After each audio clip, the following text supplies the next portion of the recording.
السلام علیکم ورحمۃ اللہ وبرکاتہ۔ الحمدللہ رب العالمین والصلاة والسلام علی اشرف الانبیاء والمرسلین نبینا و رسولنا و حبیبنا و امامنا محمد وعلی آلہ و اصحابہ اجمعین، اما بعد۔ یہ کسی ہمارے بھائی نے سوال کیا ہے کہ آج کل سردیوں کا موسم ہے اور بعض مساجد میں صفوں کے آگے بجلی والا یا گیس والا ہیٹر رکھا ہوتا ہے، تو کیا شریعت اس بات کی اجازت دیتی ہے کہ صفوں کے آگے آگ رکھی جائے؟ کیونکہ مجوسی وغیرہ جو ہیں وہ آگ کی عبادت کرتے ہیں، تو بعض لوگ اس پہ اعتراض کرتے ہیں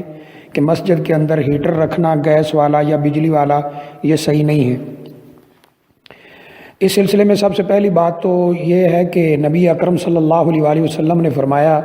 انما الاعمال بالنیات، اعمال کا دار و مدار نیتوں پر ہے۔ مسجدوں میں جو ہیٹر رکھا جاتا ہے وہ نمازیوں کو سردی سے بچانے کے لیے ہے، اس کے علاوہ اس کا کوئی بھی مقصد نہیں ہے۔ اور اگر یہ ہیٹر پیچھے رکھا جاتا ہے تو اس کا کوئی فائدہ نہیں ہوگا، اور ظاہر سی بات ہے کہ دائیں اور بائیں لگانے سے بھی اتنا فائدہ نہیں ہوگا۔ جو لوگ وہاں ہوں گے ان کو ایک دو بندوں کو فائدہ ہو سکتا ہے، اس لیے مجبوراً یہ سامنے رکھا جاتا ہے تاکہ نماز پڑھنے والوں کو فائدہ ہو، اور اس کا مقصد صرف اور صرف نمازیوں کو سہولت پہنچانا ہے، اور یہ شریعت میں جائز ہے، اس میں کسی قسم کا کوئی حرج نہیں۔ دوسری بات یہ ہے کہ جو لوگ آگ کی پوجا کرتے ہیں وہ آگ کے شعلے کی پوجا کرتے ہیں، یہ بنیادی فرق ہے۔ وہ لکڑیاں رکھتے ہیں، آگ کو جلاتے ہیں، آگ جب بلند ہوتی ہے اس کا شعلہ جب بلند ہوتا ہے تو اس شعلے کو سجدہ کرتے ہیں۔ تو بجلی والے ہیٹر میں بھی شعلہ نہیں ہوتا، اور جو گیس والا ہیٹر ہے اس میں بھی اس قسم کا شعلہ نہیں ہوتا، تو اس لحاظ سے بھی یعنی اس میں فرق ہے زمین و آسمان کا۔ وہ اور چیز ہے، یہ اور چیز ہے۔ وہاں پر شعلے کی پوجا کی جاتی ہے، یہاں شعلہ کوئی نہیں ہے۔ تو مجوسی حضرات آگ جلا کر شعلے کی پوجا کرتے ہیں، اس سے مدد مانگتے ہیں،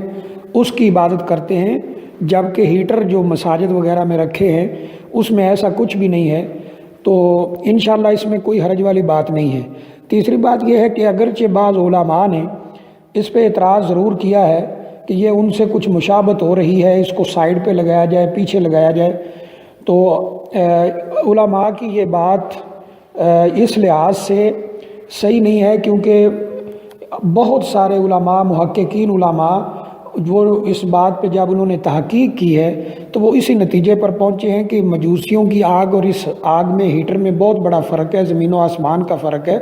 لہٰذا یہ اگر رکھ لیا جاتا ہے تو اس میں کسی قسم کا کوئی حرج نہیں ہے۔ تو بہت سے علماء، جمہور علماء اسی بات طرف ہی گئے ہیں کہ اس ہیٹر کے رکھنے میں انشاءاللہ کوئی حرج نہیں، کیونکہ یہ نمازیوں کے فائدہ کے لیے ہے، اور